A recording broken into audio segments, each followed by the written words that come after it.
ponle la mano en la cámara, porque si no el video que voy a subir más tarde va a salir con tu cara, Sí, ¿ya? ya, Entonces, antes de que tú te conectes y todo, vayas a este paso, tú le pones tu mano para que no se grabe con tu cara. Si no, ese video se va a subir así. ya. Ahora, estando ahí, búscale, dice chats, así dice como participantes. Muévele el cursor, no sé, ya abajito, donde dice compartir pantalla. Junto a compartir pantalla dice, ¿le viste? Ya, ahí tengo el chat. No en chat, en participantes. Ah, en participantes. Tengo 3 participantes. Ya, ponte, ellos están escuchando lo que estás hablando en este momento, si estás en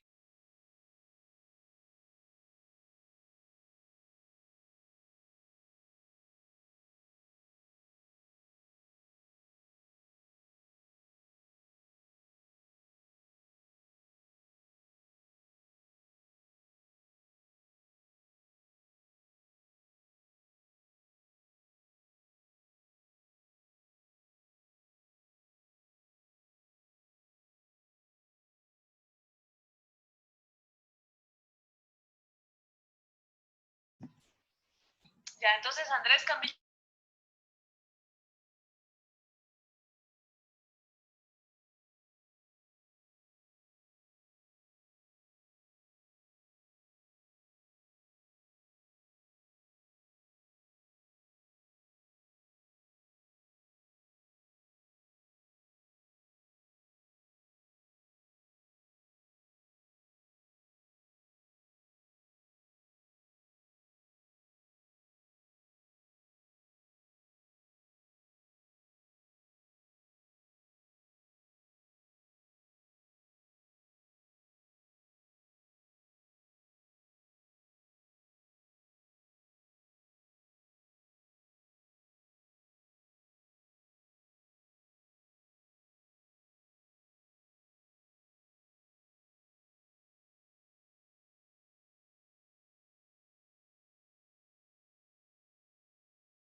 Hola Andrea, ¿cómo estás? Ya estás como anfitriona, ya puedes compartir pantalla.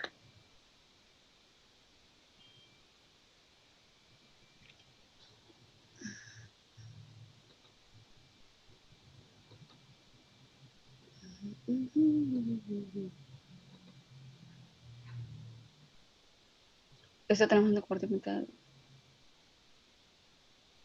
Sí, pantalla, compartir.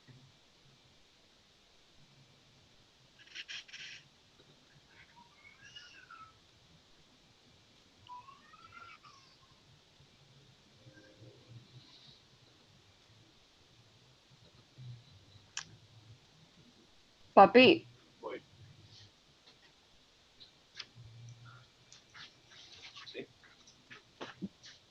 ya compartí pantalla. Uy,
Hola a todos. No sé si todos me escuchan perfectamente. Hola. Quisiera confirmar si me escuchan muy bien. Perfecto. Tengan todos muy buenas tardes y buenas noches para algunos, ¿no? Que ya es pasadita, como las 7 u 8 de la noche.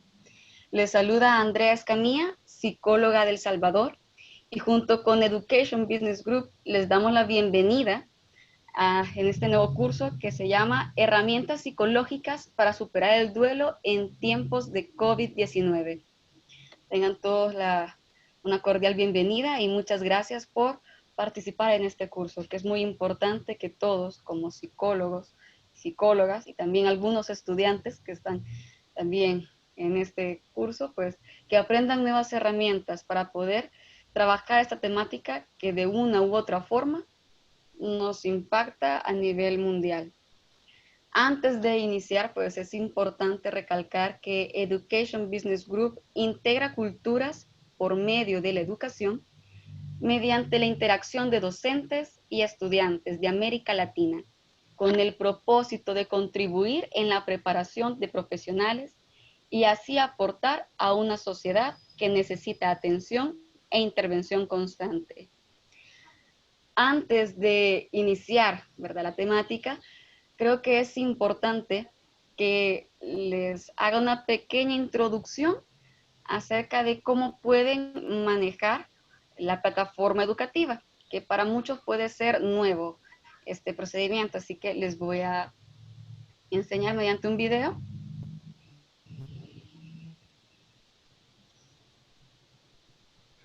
que se está abriendo en estos momentos.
Ahora bien, ya que vimos un poco el video acerca de cómo se emplea o cómo se maneja esta plataforma, recordarles, ¿verdad?, de que para ingresar a la plataforma educativa deben que hacerlo con el usuario con el que ustedes se registraron, ¿verdad?, para este curso y la contraseña que ustedes emplearon. También es importante que les mencione un poco acerca de la carga académica, más que todo la carga horaria. El curso está más que todo estipulado para una carga horaria de 20 horas. Esta está distribuida de la siguiente forma: 6 horas de clases en vivo en las cuales se pueden, digamos, son de lunes a viernes, ¿no? 1 hora diaria, y puede que en algunas clases nos extendamos un poco más. Entonces, eso está contemplado en estas 6 horas de clases en vivo. 10 horas para estudio del material bibliográfico. En la biblioteca virtual están ya las lecciones, ¿verdad? Los contenidos que vamos a tocar a lo largo de este curso, y también hay libros para que ustedes puedan leer con mayor detalle y profundizar los conocimientos que tengan acerca de la temática del duelo. Y 4 horas para el desarrollo de las evaluaciones. Cada lección tiene su propia evaluación. Son 5 preguntas de opción múltiple, verdadero y falso. Y se recomienda que después de la lección contesten la evaluación. Para la aprobación del curso se requiere como mínimo el 50% aprobado. Para la certificación, es muy importante que si ustedes desean, porque esto ya es de forma opcional, y una vez finalizado el curso, ustedes pueden solicitar el certificado, y este tiene un costo de $10. Preguntas y respuestas. Ante cualquier inquietud sobre los contenidos del curso, pueden escribirme al presionar el botón de contactar con el profesor, donde me pueden escribir el mensaje y se les contestará en el transcurso del día. Ahora bien, si surgen problemas o dudas técnicas sobre el uso de la plataforma, o si tienen alguna dificultad para entrar, pueden realizar su inquietud a Education Business Group y ellos se contactarán con ustedes. No sé si tienen alguna inquietud. Perdón, no sé si escucharon bien del todo. No sé, porque aquí estoy viendo algunos mensajes que me dicen que no escucharon. Si el video no tiene audio. Sí, así es. Con lo de las clases. Perfecto. Con lo de las clases. Si alguno de ustedes tienen alguna dificultad, ¿verdad?, de poder ingresar a la plataforma, o por alguna razón o circunstancia no pueden estar en vivo en la clase, las clases quedan grabadas. Se suben al día siguiente a la lección que pertenezca el video, y ustedes lo pueden ver tranquilamente. Y así también contestar el cuestionario. Así es, el certificado vale $10, ¿verdad? Ustedes lo pueden pagar mediante PayPal y otra aplicación. Creo que ahí cuando ustedes le den para el certificado, ¿verdad? Con el clic para, cuando busquen ustedes el certificado, ahí les van a salir las formas de pago. De eso no hay ningún problema. Ok. Las clases duran 1 hora. Puede que se extiendan un poco más. Eso dependerá de la clase, ¿no? Por lo menos en El Salvador, aquí son las 5 de la tarde. Inicia a las 5 y finaliza a las 6. En Ecuador creo que es de 6 a 7, y Argentina, si mal no me equivoco, son las 8. Muy bien, entonces, lo del certificado, perfecto. Lo del certificado, como les mencionaba, pues se lo voy a compartir para que lo puedan ver mejor.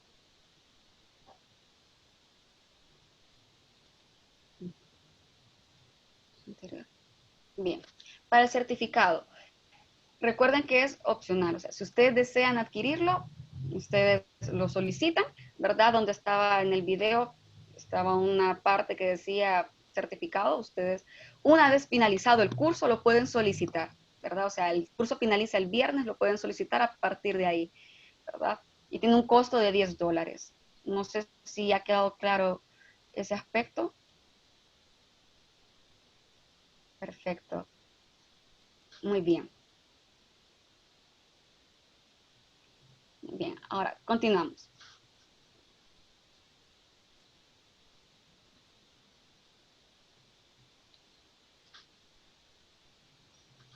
ahora vamos ya un poco más acerca ya del curso, ¿no? Vamos a profundizar un poquito más. El curso se llama Herramientas psicológicas para superar el duelo en tiempos de COVID-19. El objetivo de este curso es enseñar teorías y técnicas para poder superar y afrontar el duelo en tiempos de pandemia de COVID-19, para que los psicólogos y psicólogas cuenten con herramientas para ayudar en los casos donde se presente duelos patológicos. Los contenidos que vamos a tocar en este curso, a lo largo de este curso, son los siguientes. Clase 1 es la muerte desde un enfoque psicológico, que es lo que vamos a abordar este día. Es importante que conozcamos un poco más acerca de cómo este fenómeno de la muerte puede conllevar a que las personas presenten ciertas alteraciones al conocer al conocer que el ser humano tiene un fin, ¿no?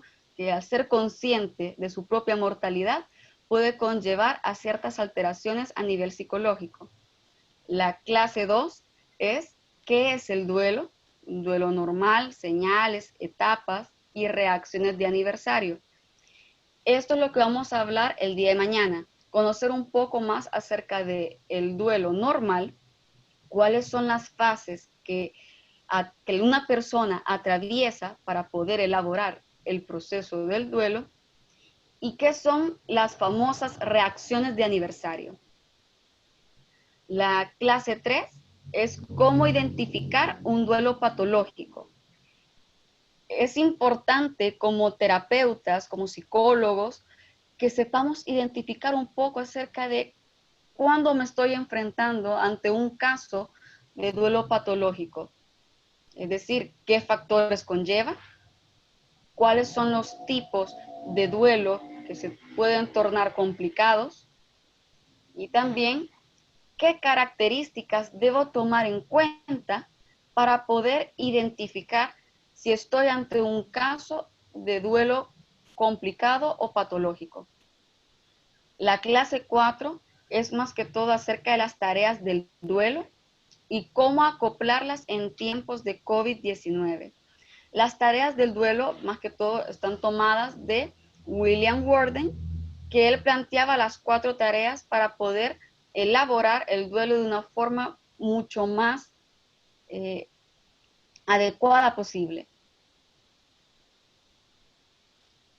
Muy bien, entonces, y la clase 5, que creo que todos están muy emocionados por esta, es las técnicas para afrontar el duelo en tiempos de COVID-19. Creo que como psicólogos tenemos que contar con herramientas o por lo menos saber qué hacer cuando alguien nos busque o nos solicite mediante videoconsultas, que no sé si algunos están trabajando bajo esa modalidad en algunos países de Latinoamérica. Entonces, es necesario que conozcamos un poco de qué herramientas o qué técnicas nos pueden ser útiles para poder abordar este tema, para poder trabajar con un consultante al respecto y que, claro está, son técnicas desde un modelo mucho más integral, es decir, que se adaptan y que se toman en cuenta diferentes técnicas de diferentes modelos psicológicos. Todo dependerá de la creatividad del terapeuta y también de la particularidad de cada caso.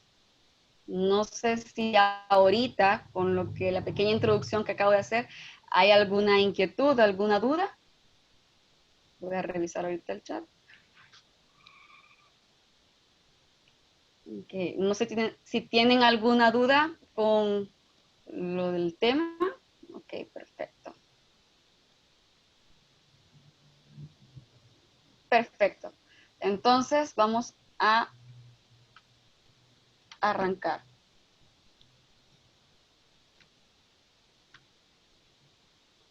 Permítanme que...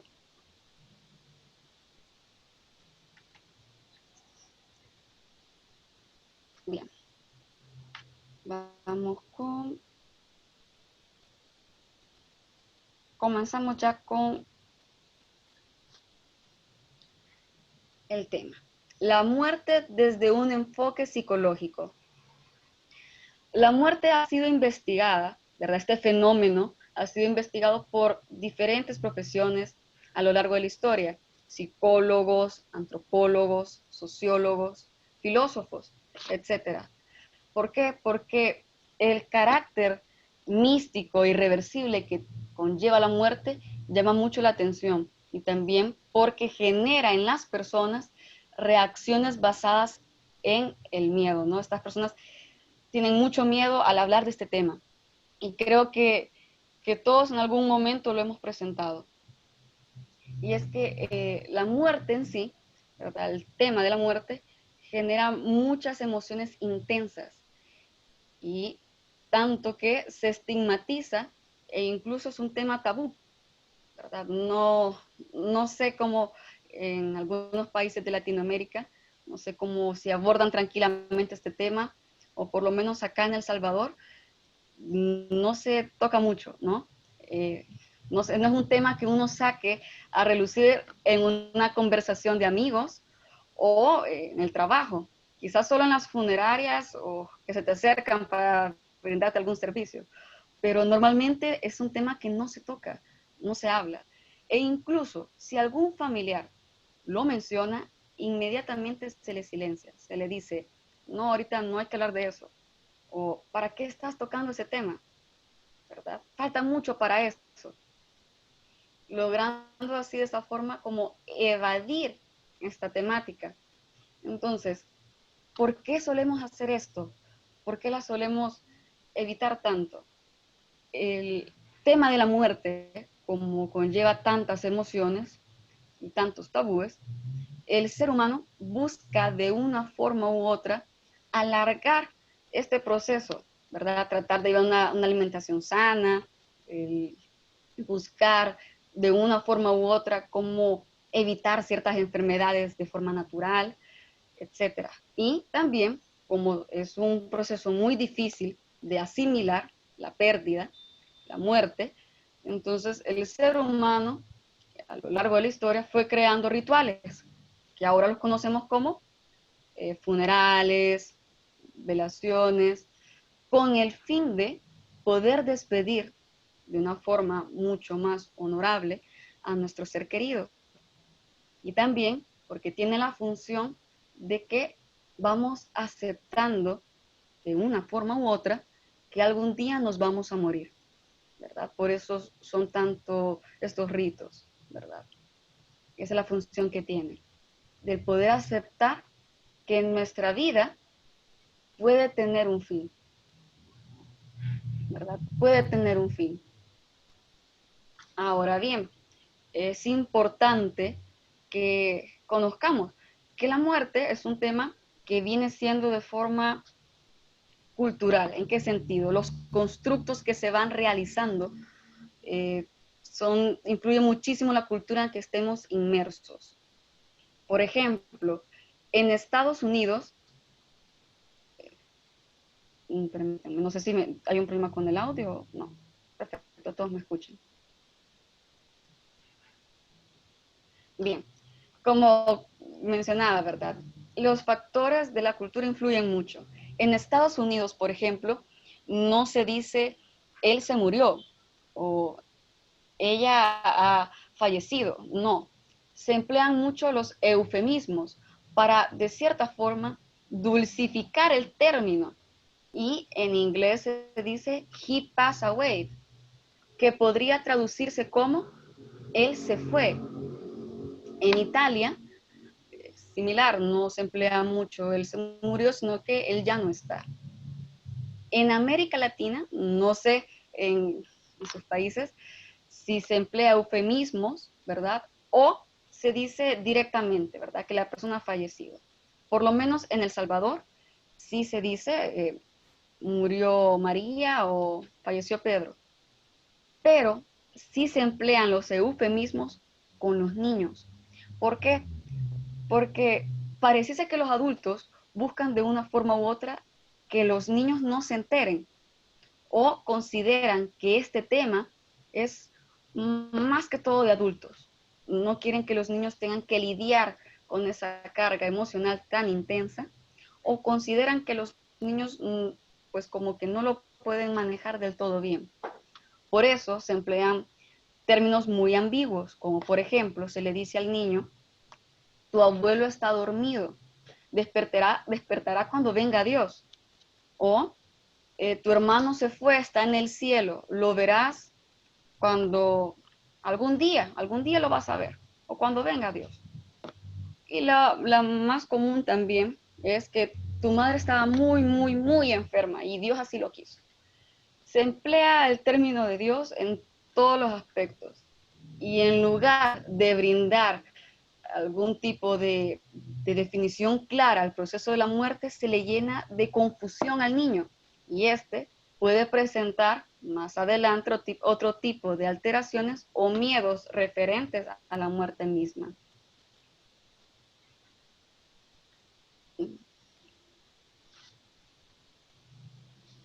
Ok, en Panamá ya se está descansando y para los niños se convierte en un angelito. Así es. Bueno, la forma correcta para decir este tema a los niños, pues primero es acorde a la edad del niño, ¿verdad? Y con términos claros, ¿verdad?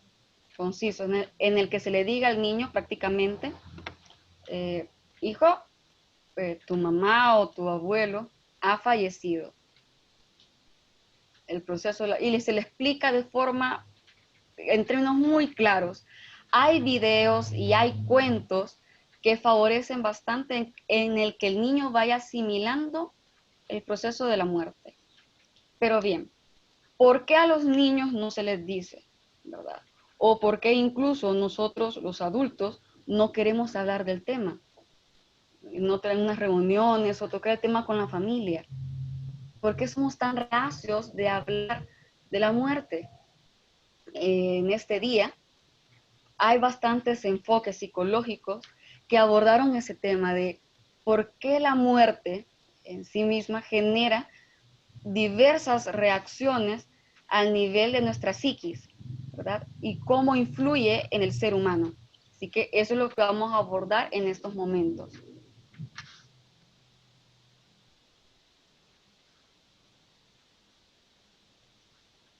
La psicología existencial humanista.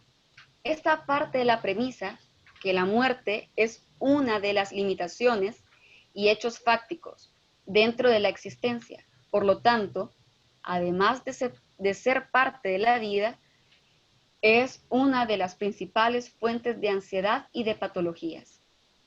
Van Dersen lo explicaría como la muerte hace parte de mí y aceptar vivir hacia este final me devuelve en cierto sentido mi propia vida. Para los teóricos de esta corriente, consideraban y observaban el proceso final de la muerte, el proceso final de la vida, mejor dicho, como una forma de salvación, no tanto como algo temido, sino como una forma de salvación que no era el fin de una vida, sino que era el inicio de una nueva etapa, un nuevo estilo de vida. Kierkegaard planteaba la concepción de la muerte como, más que todo, desde el marco cristiano, en el que explicaba que el ser humano, al conocer su propia mortalidad, es decir, al ser consciente de que tiene un fin, esto le puede ayudar y ser guía de sus actos a futuro, y así vivir una vida plena, evitando caer en el egoísmo y en el materialismo.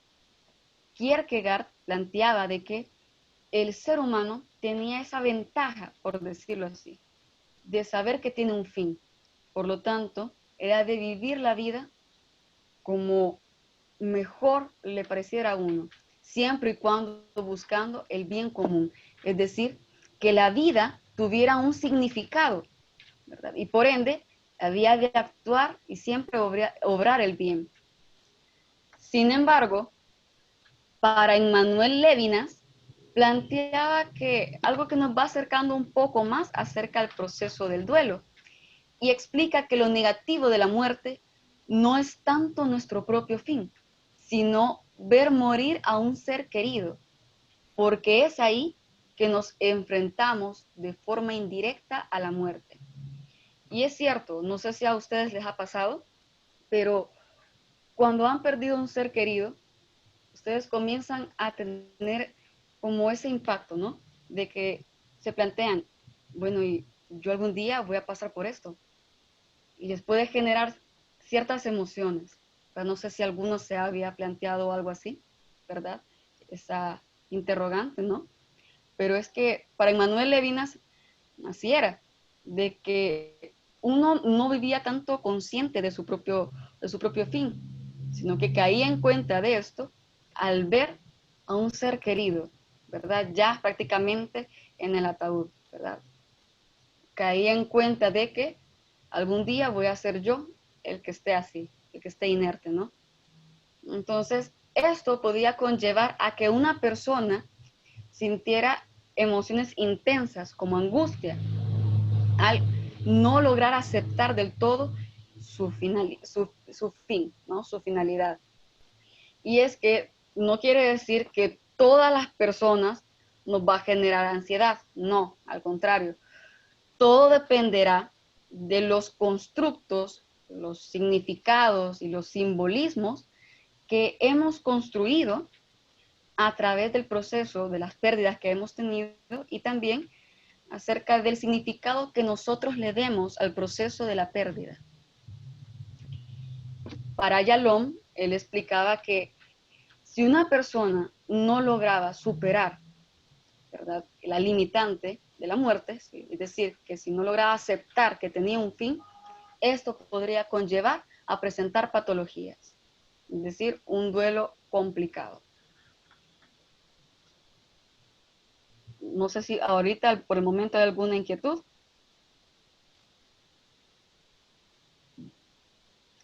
Exacto.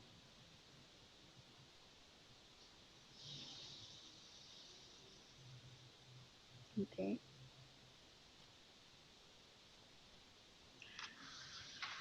Con lo que Mari, tú me estás preguntando, lo de, ¿es normal que un individuo no le afecten las pérdidas de sus parientes, que no lloren funerales ni le afecten tanto como a otros?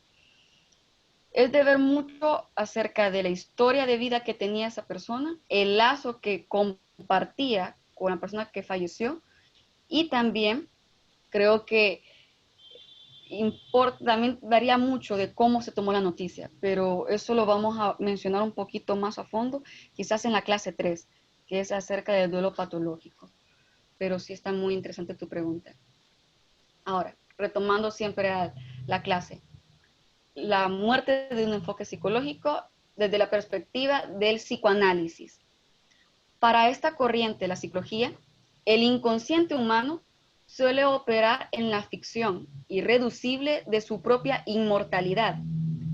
Freud introdujo la hipótesis de la pulsión de muerte, tánatos, y Eros, que se refiere a la pulsión de vida, representaría un principio de cohesión consistente en crear unidades y mantenerlas, mientras que la pulsión de muerte es lo contrario, disolver los conjuntos.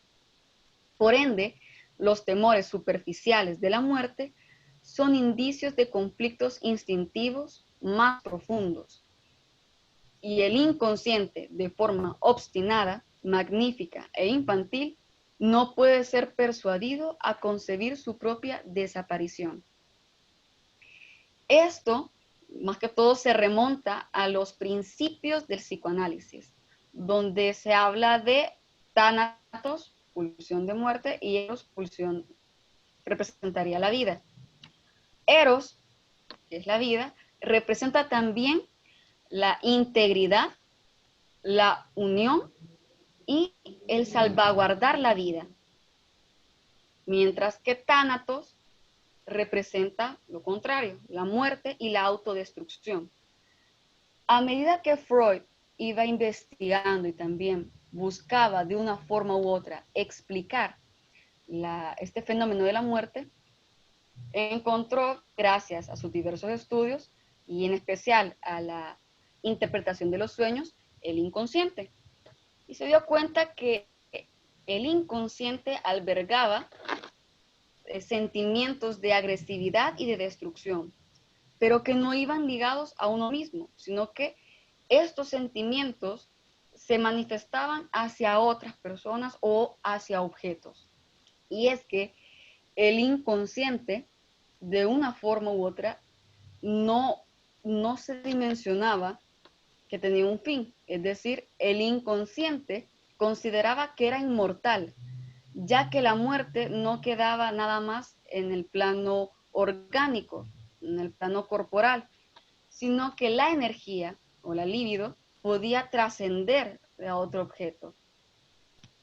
Sin embargo, otros autores fueron también investigando, ampliando la teoría y se dieron cuenta que la muerte no podía ser vista como una enfermedad, ni mucho menos como algo místico, sino que formaba parte de la homeostasis del ser humano. Entonces, no tenía el por qué ser tan temida. Incluso Freud también lo abordó en sus últimos trabajos de vida, que mencionaba ese aspecto, que la muerte era parte de la vida misma. Por lo tanto, el ser humano no tenía por qué tener miedo a ello, sino que tenía que normalizarlo y aceptar el proceso de la muerte. Y es que para el psicoanálisis, el no aceptar que tenemos un fin, el no aceptar la muerte en sí como un proceso natural, y si en algún u otro momento, al perder a un ser querido, albergábamos sentimientos inconscientes de culpa o resentimientos, puede generar que la persona presente patologías más adelante, ¿verdad? Complicando el duelo.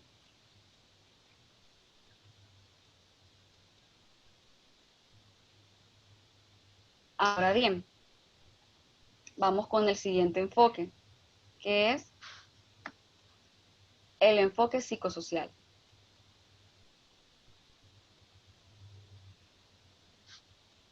La psicología social se enfoca en el estudio de la influencia social, el entorno, ya sea real o imaginario, en el individuo y cómo éste influye en los pensamientos, en las emociones y en las acciones. Influye mucho la construcción social que se establece de la muerte misma, y en este factor incide la cultura, la práctica religiosa y los medios de comunicación en que estemos involucrados. Ayuda a la concepción que cada persona tenga sobre la muerte. Y esto es muy importante. Veo que en el chat agregaron esto de México. Y sí, México tiene esta cultura, ¿no?, del Día de los Muertos, que lo trata de hacer más que todo como una celebración. Quita cualquier evento o cualquier emoción triste, sino que se trata de recordar a los muertos de una forma más que todo honorable. Se hacen fiestas, no sé si aquí tenemos gente que nos está viendo desde México, que también está aprendiendo desde México, nos podría contar un poco más acerca de ello. Pero sí, cada cultura, cada país tiene su propia concepción de la muerte. En El Salvador no se comenta mucho y solo se celebra en el Día de los Muertos, pero de una forma un poco más religiosa, ¿verdad? Sí, hay ciertos momentos en que se llevan serenatas, pero no es tanto la magnitud como lo hace México. En El Salvador es como más triste esa celebración. Pero el tema de la muerte, por lo menos en los medios de comunicación, no se toca. Incluso solo se habla de esto, de cómo mejorar tu estilo de vida, qué alimentos debes que comer para poder potenciar mejor tu sistema inmunológico, evitar ciertas enfermedades. Casi no se toca mucho el tema de la muerte. Y por lo tanto, si vamos ahora y lo contextualizamos a nuestra situación de la pandemia, la sobredosis de noticias en las cuales se enfocan mucho a nivel mundial de la cifra de fallecidos, manda un mensaje a la población de que dice, ok, estoy rodeado de muerte, ¿no? La muerte está cerca, logrando generar en las personas sentimientos y emociones de miedo, terror, nerviosismo, ansiedad y mucha preocupación. Y las personas logran somatizar todas estas preocupaciones de forma ya como ataques de pánico, ¿verdad? Dificultad para dormir como el insomnio, problemas gastrointestinales, dolor de cabeza, andan más irritables de lo normal y hay bastantes problemas de comunicación ya en el contexto de la familia. Y todo esto es porque ahora recibimos una sobredosis de noticias de fallecidos, ¿verdad? Que se recalca eso a nivel mundial, ¿verdad? Que la tasa de personas infectadas de COVID-19 va incrementándose, al igual que la cifra de fallecidos. Casi no se toma mucho en cuenta la cifra de personas que se están recuperando, lo que hace que los medios, al recalcar tanto la cifra de fallecidos, la población piense de que, ok, entonces esta enfermedad es mortal, pero prácticamente cae en una desinformación, porque si bien es cierto, la enfermedad no tiene un elevado índice de mortalidad, porque todo dependerá del sistema inmunológico de la persona, y también de la forma en que la enfermedad logre desarrollarse en su totalidad en el cuerpo de la persona. Entonces, hace que la sobrecarga de información provoque en las personas mucha ansiedad y miedo a la muerte. Y aquí también está la contraparte, que es la práctica religiosa, que la religión conlleva el pensamiento de que hay vida después de la muerte. Y esto ayuda a dosificar el dolor, es decir, tener un poco de esperanza de que esta vida acaba, pero hay otra, ¿verdad? Y ayuda a que la persona logre un poco sentirse más aliviada. También en este enfoque surge una teoría, más que todo en la psicología social, una teoría que habla de que el ser humano tiene un miedo inconsciente a la muerte. Y esta teoría es la gestión del terror. Como el ser humano tiene, según esta teoría, claro, como el ser humano tiene un miedo a la muerte, pues va a hacer todo lo posible para evitar pensar en ella y hablar de ella. Y de forma inconsciente va a llevar a cabo diferentes acciones para conservar de una forma u otra su vida. Es decir, hará acciones más que todo seguras para no poner en riesgo su vida. Y en esta situación de la pandemia, pues lo vemos. ¿Cuánta gente no quiere salir de sus casas por temor a infectarse y morir?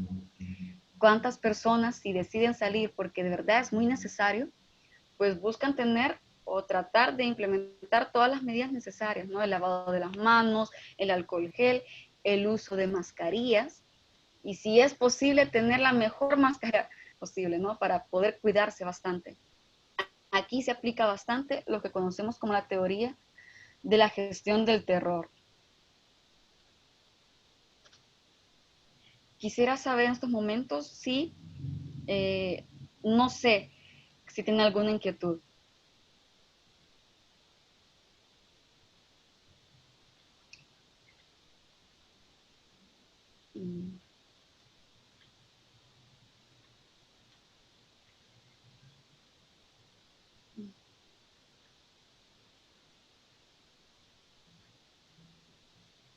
Ok, perfecto. Entonces, continuamos. Y vamos con el siguiente enfoque, que es la psicología cognitivo-conductual. Esta corriente explica que los procesos afectivos son los que resultan más alterados, ¿verdad? Produciendo ansiedad y depresión.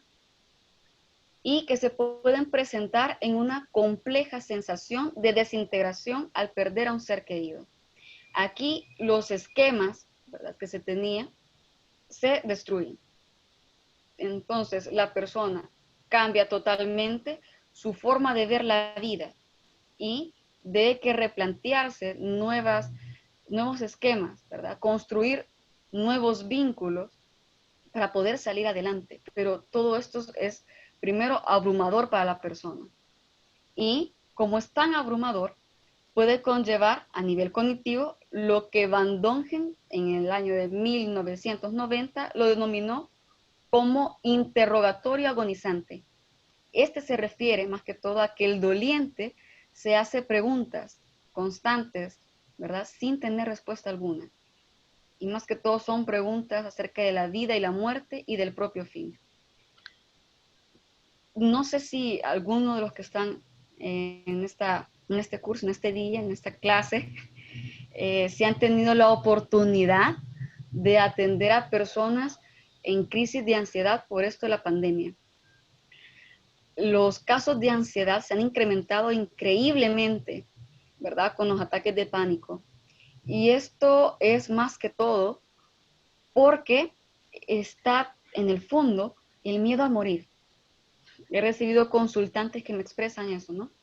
Tengo miedo de perder a mi hijo. Tengo miedo de perder a mi esposo, a mi esposa, a mis padres. O cuando ya hay alguien infectado con COVID, comienzan las preguntas, ¿no? Tengo miedo de morir. Claro, este cuestionamiento llega después de la culpa que uno puede sentir, ¿verdad? Es decir, me pude haber cuidado más. O, y si logro infectar a alguien de mi familia, se enferma también de esta enfermedad, y si se muere no me lo llegaría a perdonar jamás. Pero también entra ese miedo de, ok, tengo COVID, entonces me voy a morir por la información que se tiene. También que hay muchos jóvenes ahora que antes ni siquiera pensaban en esto, pero ahora sí, que prácticamente dicen algunas consultas, Lick, tengo miedo de morir, soy muy joven y ¿qué pasa con mis sueños? Yo, si me llego a enfermar, me voy a morir y mis metas no las cumplí. Entonces, entran en ese cuestionamiento tan fuerte que les lleva a presentar ya ansiedad, porque no tienen las respuestas, qué es lo que va a pasar después. No logran dimensionar lo que sucederá más adelante. E incluso ya, si traemos a personas que han perdido a su ser querido por esta pandemia, pues lleva a esta formulación de preguntas de, ¿podré seguir adelante? Los niños, ¿cómo podré hacer con ellos? ¿Verdad? Tienen ese cuestionamiento constante y que al no tener respuestas, pues va generando mucho más intensidad, ¿verdad? Y genera más emociones negativas en las personas, llámese ansiedad, miedo, terror e incluso también puede haber ya hasta culpa. También es importante que, no sé si alguno también ha tenido este cuestionamiento, si ha perdido un ser querido, algún amigo que ha perdido a alguien que quería, o incluso como terapeutas, el tener que afrontar o ayudarle a un consultante a superar este proceso. Nos puede entrar ese miedo de, y si no puedo ayudarle, es que la situación ha cambiado, por supuesto. La pandemia vino y ha tocado la vida de muchas personas, de todos, cambiando radicalmente hasta nuestras prioridades. Entonces, no sé si ahorita en estos momentos hay alguna pregunta, alguna inquietud, eh, que comentaran un poco cómo lo viven en otros países.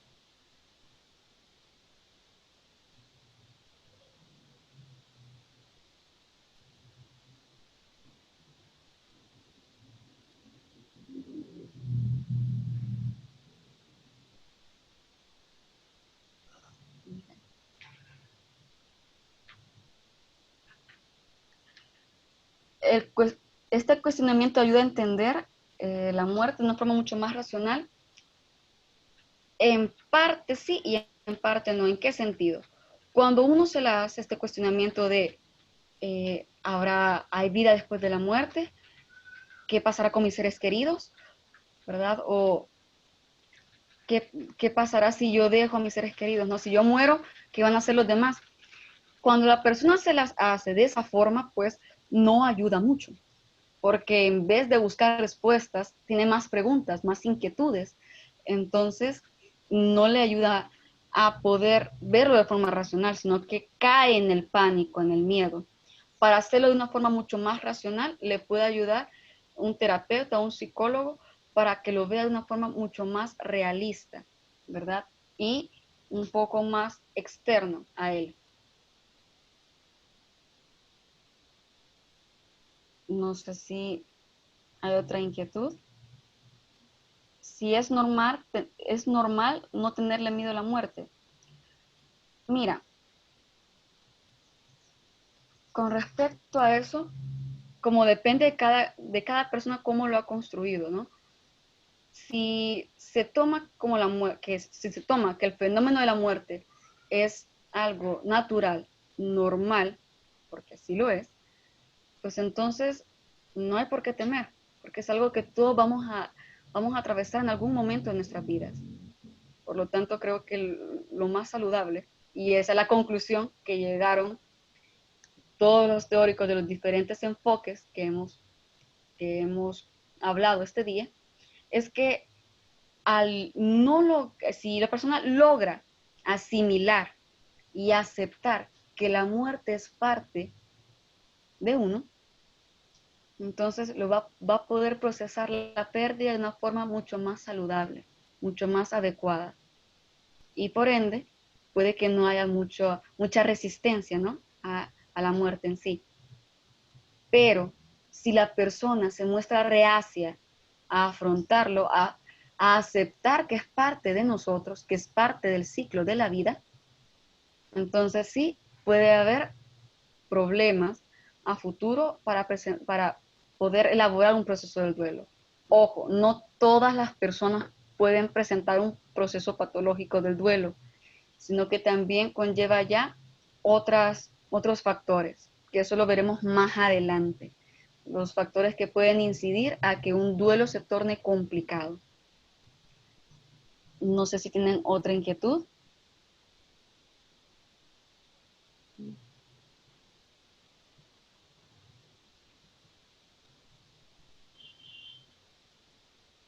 Exacto.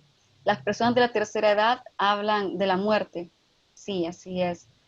Y claro, cuando es alguien muy cercano a nosotros, pues nos puede generar muchos sentimientos encontrados. Y, y es importante que también para poder ayudarle a una persona a afrontar este tema del duelo, también es importante que nosotros hagamos esa introspección de saber si nosotros consideramos que podemos abordarlo o incluso puede que alguno de nosotros tengamos miedo a la muerte, ¿verdad? Y eso nos puede provocar que nos mostramos un poco reacios a atender ciertos casos, ¿verdad? Del duelo. En especial en estos tiempos de pandemia, pues el proceso del duelo cambia, porque no se puede despedir de una forma como tradicionalmente lo hacíamos, sino que ahora es una forma mucho más inmediata. Entonces, en algunas personas puede producir efectos patológicos la pérdida de un ser querido en este tiempo de pandemia. Porque, como sabrán todos, este tema de la pandemia vino a tocar de diferentes formas, y en especial a Latinoamérica, que quizás no estábamos, bueno, la verdad es que nadie a nivel mundial estaba preparado para una pandemia, pero nuestros sistemas de salud pues no estaban del todo preparados para ello, ¿verdad? Entonces puede generar que estas muertes por COVID sean hasta cierta forma repentinas, bruscas, porque uno nunca se lo llega a esperar, no se lo imagina, porque como depende de cómo reacciona el cuerpo de la persona infectada con COVID, pues puede generar bastantes interrogantes, bastantes emociones cuando se recibe la llamada, ¿no? Si el familiar está en el hospital, se recibe la llamada de que él falleció. Puede generar un golpe muy fuerte en la persona y que esto puede que la persona logre procesarlo de forma adecuada o al contrario, se quede estancada en su dolor. No sé si hay alguna otra inquietud.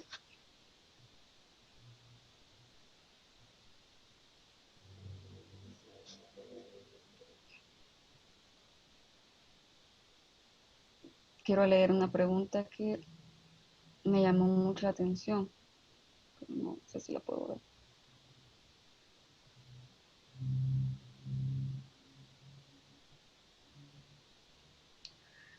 ¿Es posible que el COVID, al ser muerte violenta, genere suicidios? Depende mucho de la persona y también de los factores psicosociales.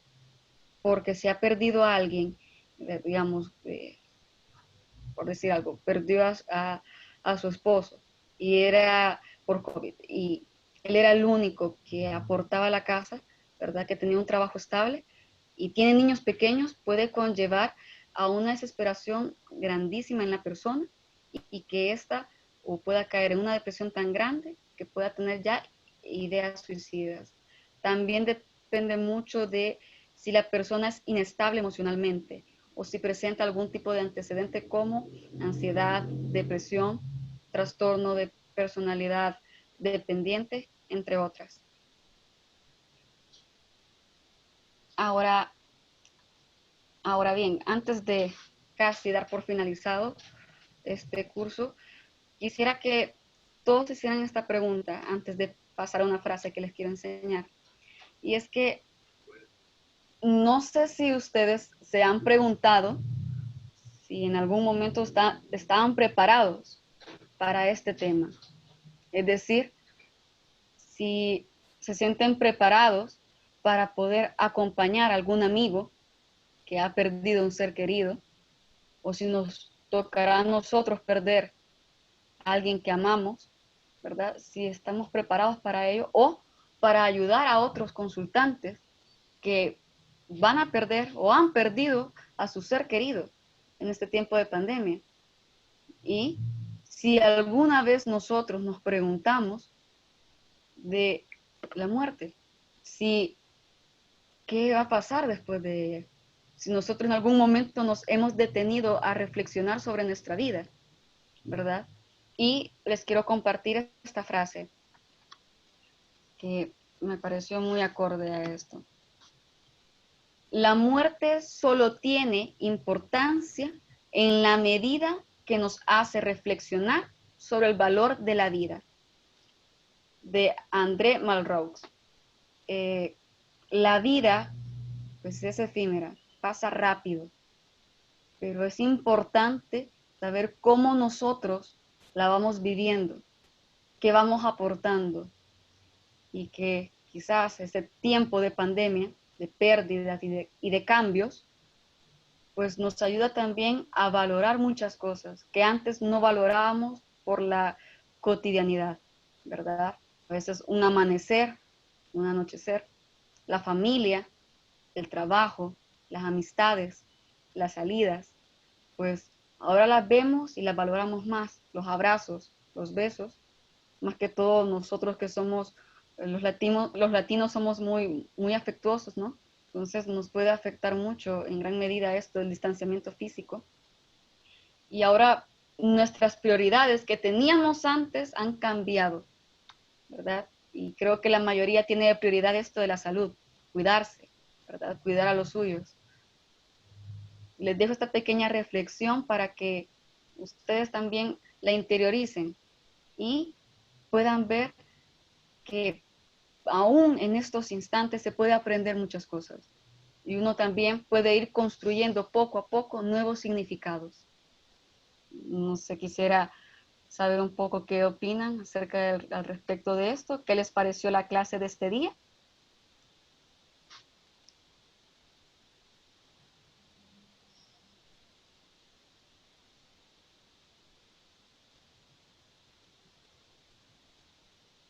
Las clases están iniciando en El Salvador a las 5 de la tarde.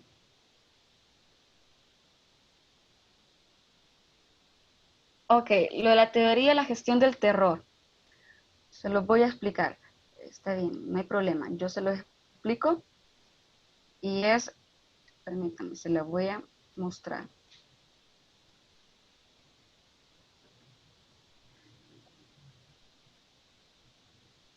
Ok. La teoría de la gestión del terror parte de la psicología social y esta explica de que el ser humano tiene un miedo inconsciente a la muerte. Por lo tanto, las personas van a buscar evitar a toda costa el pensar o hablar de la muerte y que de forma inconsciente sus acciones y sus comportamientos van a estar ligados en la conservación de la vida. Y por eso ponía el ejemplo de que la gente no quiere salir de sus casas con esto de la pandemia por temor a infectarse. También el uso de las mascarillas constantes, el lavado de las manos, el alcohol gel que algunas personas se echan a cada rato. Pues eso es lo que más que todo manifiesta la teoría de la gestión del terror, que al tener un miedo excesivo, ¿verdad? Y al más que todo, mantener de forma inconsciente este miedo, ¿verdad?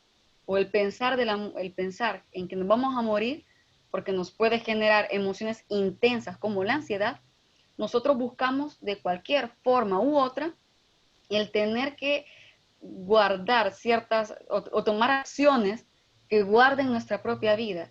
No vamos a tomar acciones que nos pongan en peligro, sino que al contrario, como tengo mucho miedo a morir, prefiero quedarme resguardado en mi casa, ¿verdad? Eso es lo que habla la teoría de la gestión del terror. No sé si les quedó un poquito más claro o no sé si me di o no me di a entender.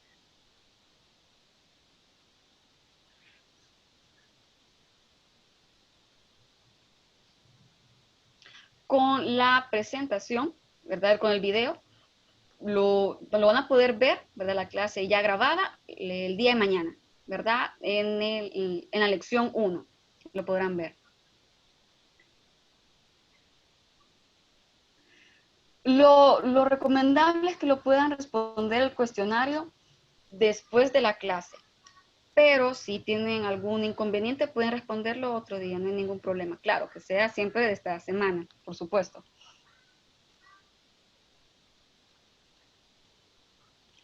La gestión del terror sí es como un mecanismo de defensa. Vendría siendo más que todo eso, un mecanismo de defensa de la persona para proteger las emociones intensas que lo cubren a uno, ¿verdad? Que lo carcomen, por decirlo de esta forma. No sé si hay otra inquietud.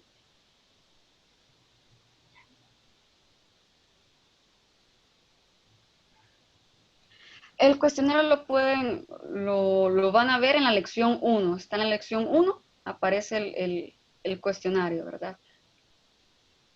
No sé si... Las clases están programadas de lunes a viernes, ¿verdad? Siempre a las 5 horas de Salvador. Mañana martes vamos a hablar acerca de la temática del duelo. Más que todo nos vamos a enfocar en el duelo normal, ¿verdad? Las fases que una persona puede atravesar para el duelo normal y también acerca de las famosas reacciones de aniversario. Entonces, eso sería todo. Muchas gracias a todos por participar y también por estar presentes en este curso. Los espero el día de mañana y cualquier inquietud, ya saben, me pueden escribir al botón, tienen que darle clic al botón de contactar con el profesor y cualquier inquietud con la temática, me escriben. Un placer a todos, cuídense mucho y nos vemos mañana. Adiós.